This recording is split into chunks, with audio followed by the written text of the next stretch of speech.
Hello students, hope you are doing well. आज हम start करने जा रहे हैं यूनिट 22 बेसिक स्टैटिस्टिक्स। ये चैप्टर न सिर्फ क्लास 10 के लिए इम्पोर्टेंट है बल्कि कॉलेज स्टूडेंट्स और यूनिवर्सिटी स्टूडेंट्स के लिए भी बहुत इम्पोर्टेंट है। तो हम करने जा रहे हैं एक्सरसाइज 22.1। तो हम स्टार्ट करेंगे इस एक्सरसाइज में क्वेश्चन नंबर 2 से। Question number 2, construct a grouped frequency table of educational levels of 20 students going to a country tour from a school.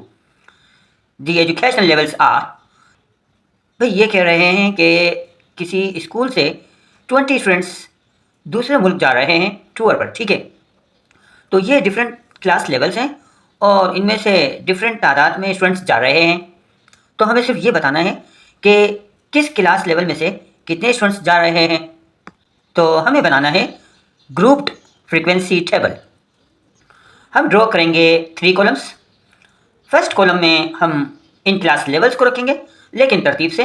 तो भाई सबसे छोटा क्लास लेवल है हमारे पास 4 और सबसे बड़ा क्लास लेवल है हमारे पास 10। तो आइए कॉलम्स ड्रॉ कर लेते हैं और इन क्लास लेवल्स को असेंडिंग ऑर्डर में अरेंज कर लेते हैं।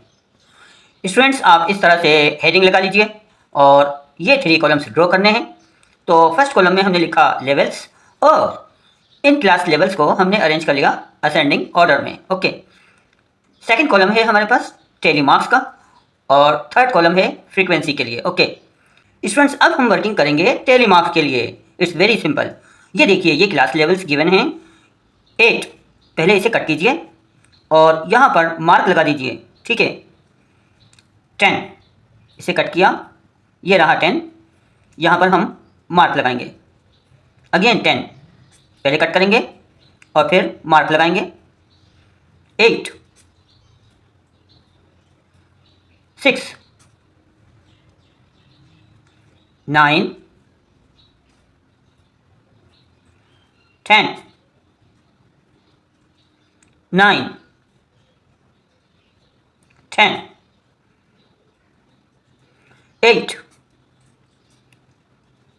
7, 8, 6, 10। भाई क्लास 10 के स्टूडेंट्स सबसे ज़्यादा जा रहे हैं टूर पर। तो ये देखिए, यहाँ पर ऑलरेडी 4 मार्किंग्स हम कर चुके हैं, ठीक है। तो ये 5वीं मार्किंग है ना। तो 5वीं आपने हमेशा ना इस तरह से लगानी है। Okay, 6, 5, 4, 7, 9, once again 9, finished. अब बात करते हैं थर्ड कॉलम की, यानी कि फ्रीक्वेंसी की। तो भाई यहाँ पर सिर्फ एक ही मार्किंग है, तो फ्रीक्वेंसी है 1। यहाँ पर भी 1 है। 3, 2, 4, अगेन 4, 5। टोटल कर दीजिए, इट बिकम्स 20। तो टोटल फ्रीक्वेंसी को हम शो करते हैं स्मॉल n से। ये लिखना ज़रूरी नहीं है। तो इस तरह से हमारा required grouped frequency table complete हुआ। Now question number 3, the mode of transport used by 20 students to attend a language course were noted as given below. Construct a grouped frequency table with percentage frequencies. यहाँ पर हमें बताया जा रहा है कि 20 students हैं और वो लैंग्वेज कोर्स करने जाते हैं। उनमें से कुछ वॉक कर जाते हैं, कुछ बाइक पर जाते हैं, कुछ बस पर जाते हैं और कुछ कार में जाते हैं। तो हमें ग्रुप फ्रीक्वेंसी टेबल बनाना है, यानी हमें ये बताना है कि कितने स्टूडेंट्स पैदल जाते हैं, कितने बाइक पर जाते हैं, कितने बस से जाते हैं और कितने कार से जाते हैं, ठीक है। लेकिन यहाँ पर एक इजाफी चीज़ भी रिक्वायर्ड है, परसेंटेज फ्रीक्वेंसीज। तो भाई जिस तरह से हमने ऊपर टेबल बनाया वो 3 कॉलम्स तो बनाने ही हैं, 2 इजाफी कॉलम्स और बनाने होंगे। चौथा कॉलम बनेगा रिलेटिव फ्रीक्वेंसी के लिए और 5वां कॉलम हम बनाएंगे परसेंटेज फ्रीक्वेंसीज के लिए। Okay, here it is. इस तरह से आप हेडिंग लगाएंगे और पहले कॉलम में हम लिखेंगे कि ट्रांसपोर्ट का मोड क्या है, दूसरे कॉलम में टेलीमार्क्स और तीसरा कॉलम फ्रीक्वेंसी का, चौथा रिलेटिव फ्रीक्वेंसी का और 5वां कॉलम है परसेंटेज फ्रीक्वेंसी का। ओके, रिलेटिव फ्रीक्वेंसी का ये फार्मूला है, यानी फ्रीक्वेंसी को हम डिवाइड करेंगे टोटल फ्रीक्वेंसी से। ओके, इसी तरह से परसेंटेज फ्रीक्वेंसी का फार्मूला ये है। तो आइए स्टार्ट करते हैं। तो हमने यहाँ पर ट्रांसपोर्ट मोड लिख लेने हैं एक एक मरतबा, ठीक है। तो आइए टेली मार्क्स के लिए वर्किंग करते हैं। वर्क, इसे कट कीजिए और यहाँ पर मार्क लगा दीजिए। Walk, bike, bus, car, walk, bike, walk, walk. 5वां मार्क हमने इस तरह से लगाना है, बस, कार, बस, कार, वर्क, वर्क। भाई ज़्यादातर स्टूडेंट्स पैदल जा रहे हैं। बस, कार, कार। 5वां मार्क इस तरह से लगाएंगे, बस, बस, बस ही हो गई। आइए फ्रीक्वेंसीज लिख लेते हैं, 5, 6, 7, 2, 5, 6। तो टोटल फ्रीक्वेंसी को हम कहते हैं n। तो टोटल बिकम्स 20।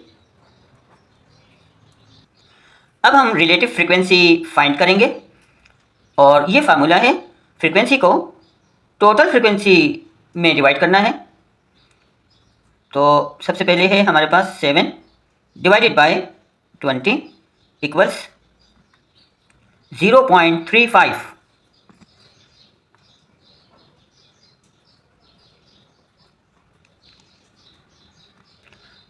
नेक्स्ट है 2 डिवाइडेड बाय 20 इक्वल्स 0.1। नेक्स्ट है 5 डिवाइडेड बाय 20 इक्वल्स 0.25। लास्ट है हमारे पास 6 डिवाइडेड बाय 20 इक्वल्स 0.3। आइए अब चलते हैं परसेंटेज फ्रीक्वेंसी फाइंड करने, ठीक है। This is the formula we have to follow. f divided by n, यानी कि रिलेटिव फ्रीक्वेंसी को हमने मल्टीप्लाई करना है 100 से। तो भाई रिलेटिव फ्रीक्वेंसी तो हम यहाँ पर फाइंड कर चुके हैं, अब हमें इन फ्रीक्वेंसीज को हर मरतबा 100 से मल्टीप्लाई करना है और यहाँ लिखना है, ठीक है। तो आइए मल्टीप्लाई करते हैं। तो हमारे पास सबसे पहले है 0.35 मल्टीप्लाई करेंगे 100 से इक्वल्स 35%।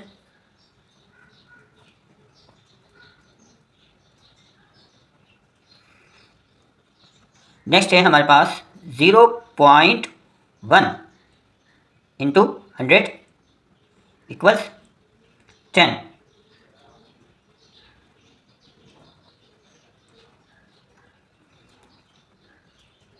नेक्स्ट है हमारे पास 0.25 इंटू 100 इक्वल्स 25। ये आप विदाउट कैलकुलेटर भी आसानी से कर सकते हैं, क्योंकि 100 में 2 ज़ीरोस हैं, तो पॉइंट को हमने मूव करना है 2 डिजिट्स। लास्ट है हमारे पास 0.3 इंटू 100 इक्वल्स 30।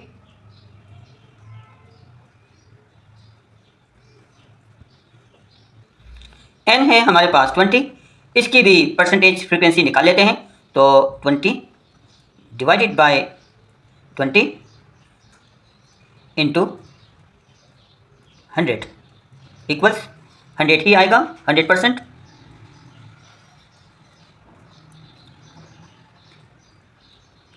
स्टूडेंट्स, एक ख़ास बात कि रिलेटिव फ्रिक्वेंसी जितनी भी हैं इनको आप टोटल करेंगे, ओके, तो इनका टोटल 1 होना चाहिए।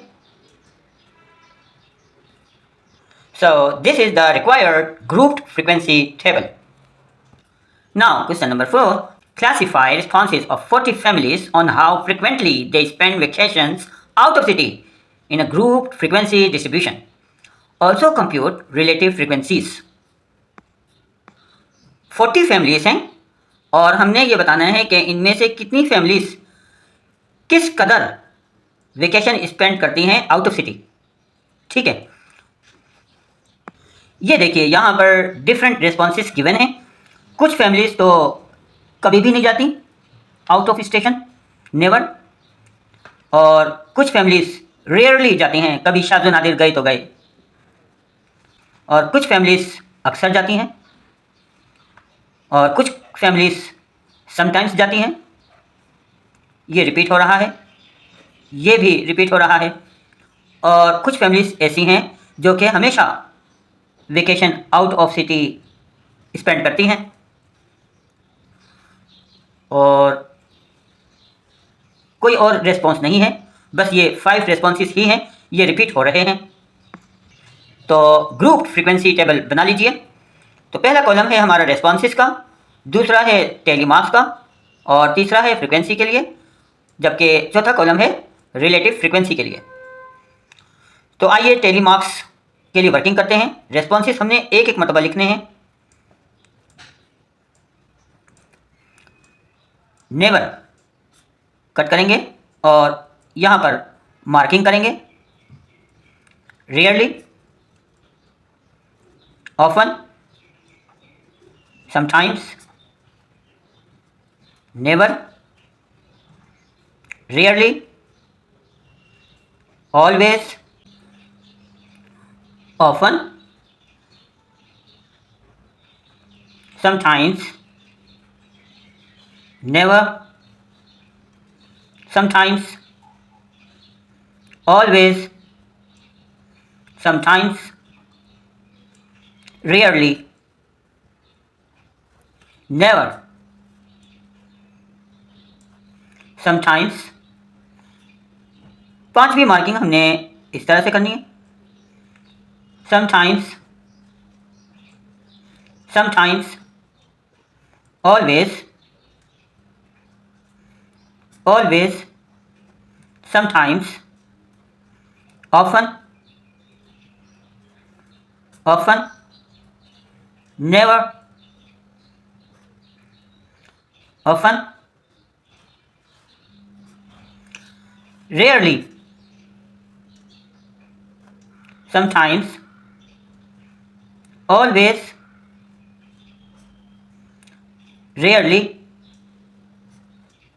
always, often, often, always, never, always, sometimes, never, never, often, always। आइए फ्रीक्वेंसीज लिख लेते हैं। 5, 6, 7, 8। 5, 5, 6, 7, 8। 5 + 5 = 10। 5 + 4 = 9। तो हमारे पास n बनता है 40 ही के इक्वल। तो इससे हमें पता चला कि 40 फैमिलीज़ में से 8 फैमिलीज़ ऐसी हैं जो वेकेशन के लिए कभी भी आउट ऑफ सिटी नहीं जाती। इसी तरह 5 फैमिलीज़ हैं जो शाज़ नादिर जाती हैं, कभी हुआ तो चले गए, ना होने के बराबर। इसी तरह 8 फैमिलीज़ हैं जो कि अक्सर जाती हैं। 10 फैमिलीज़ हैं जो कि समटाइम्स जाती हैं, और 9 फैमिलीज ऐसी हैं जो हमेशा ही जाती हैं। अब हम फाइंड करेंगे रिलेटिव फ्रीक्वेंसी। तो फ्रीक्वेंसी को डिवाइड करेंगे n में। 8 डिवाइडेड बाय 40 इक्वल्स 0.2।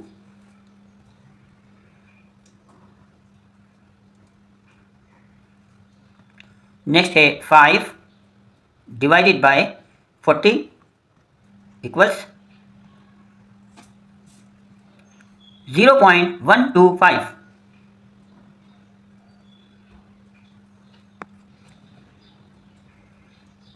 नेक्स्ट है हमारे पास 8 डिवाइडेड बाय 40 इक्वल्स 0.2।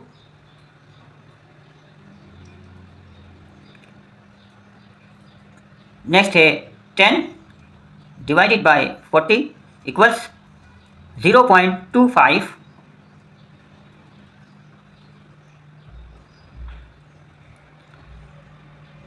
लास्ट है हमारे पास 9 डिवाइडेड बाय 40 इक्वल्स 0.225। आइए इन सब को प्लस कर देते हैं।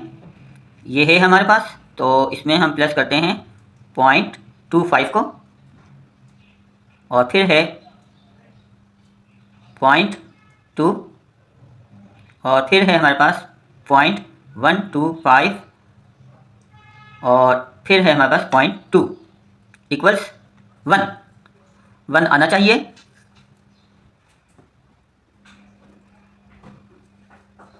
So this is the required grouped frequency table. Now question number 5. Organize the colors of caps of prefects of various schools in frequency table. Different schools के prefects different colors की caps पहनते हैं, तो हमने ये बताना है कि कौन से कलर की कैप कितने prefects पहनते हैं। जिस तरह से हमने क्वेश्चन नंबर 2 किया, बिल्कुल उसी तरह से क्वेश्चन नंबर 5 करना है। तो ये कलर्स हैं कैप्स के, हमने इन्हें लिख लिया है, सबको एक एक मरतबा लिखना है। तो आइए टेली मार्किंग करते हैं। Black, blue, black, brown, green, blue, black, brown, brown, green, blue, green, red, black, red, blue, red, green, black, red. आइए अब लिख लेते हैं फ्रीक्वेंसीज। तो ब्लैक कैप्स की फ्रीक्वेंसी है 5, ब्लू की 4, ब्राउन की 3, ग्रीन की 4, रेड की भी 4। टोटल तादाद को हम स्मॉल n से शो करते हैं, so the total becomes 20। So this is the required grouped frequency table. Now question number 6. 25 students ने 5 मार्क्स का टेस्ट दिया, ठीक है, और हर एक के ये मार्क्स आए हैं। Obtain frequency table with discrete classes and relative frequencies. यहाँ पर फोकस कीजिए, this is a new word.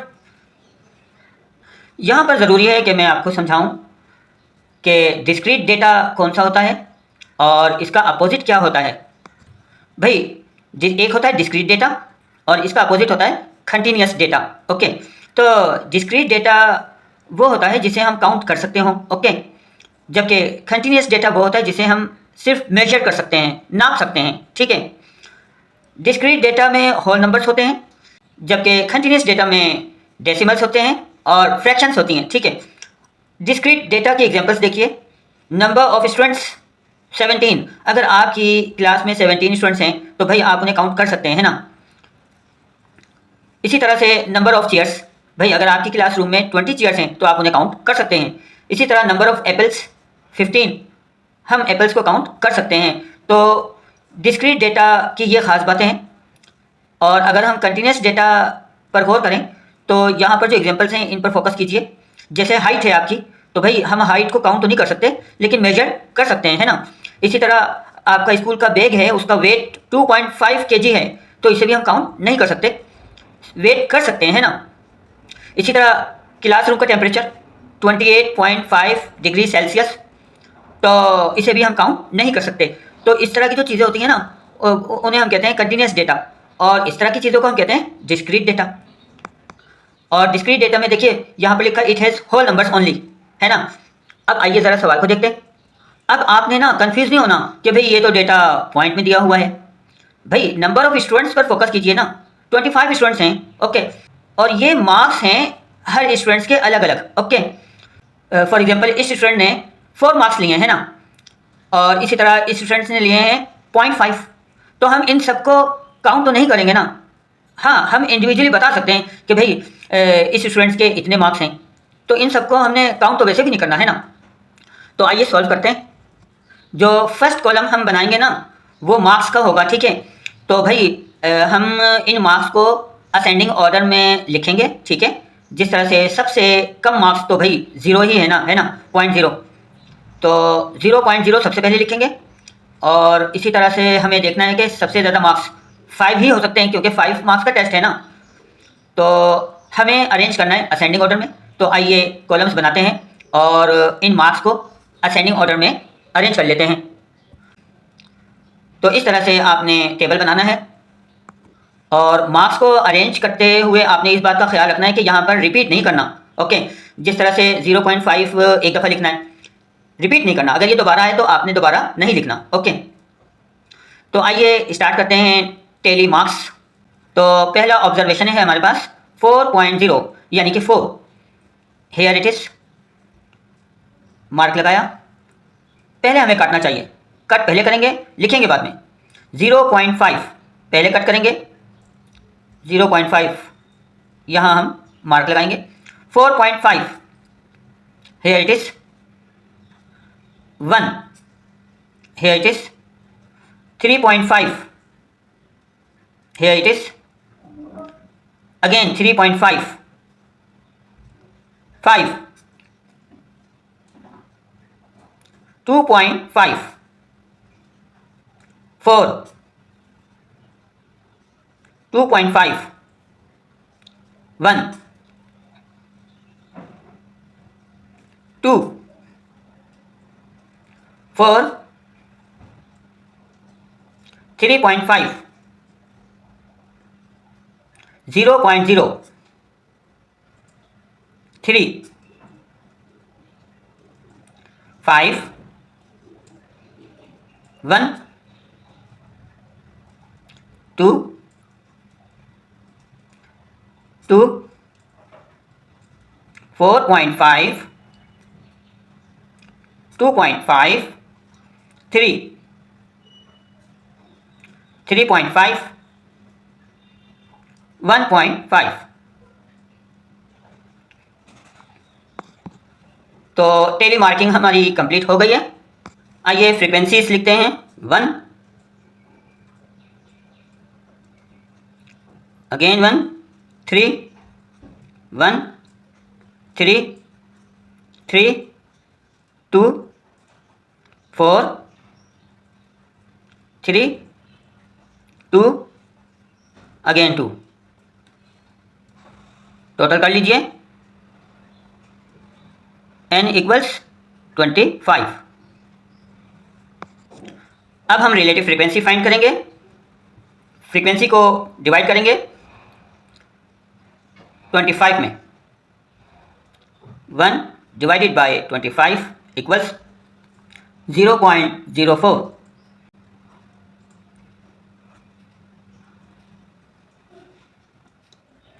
Again 1 ही है, सो सेम रिलेटिव फ्रीक्वेंसी होगी।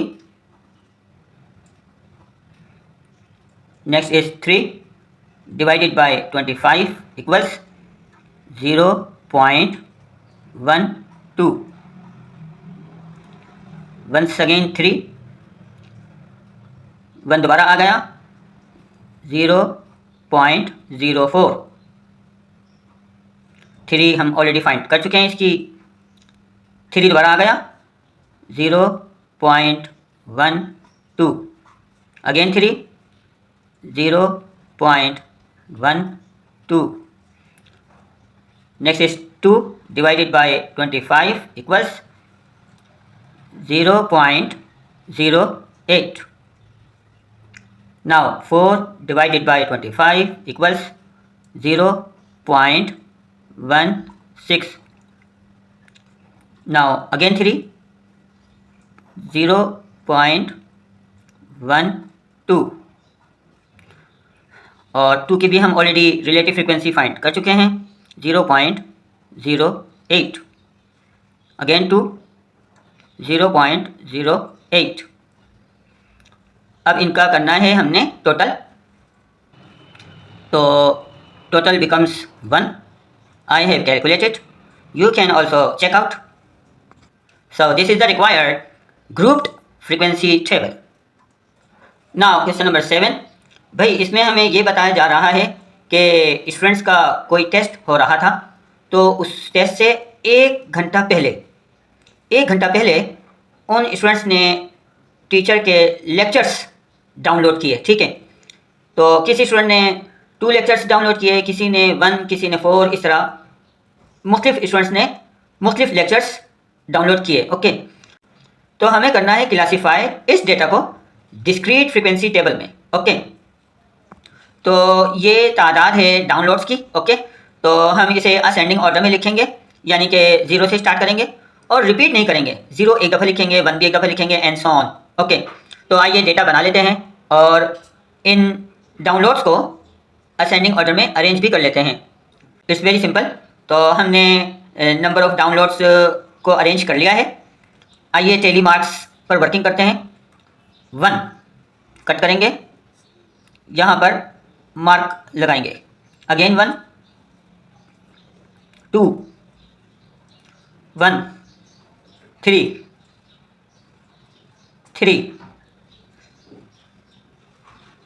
3, 4,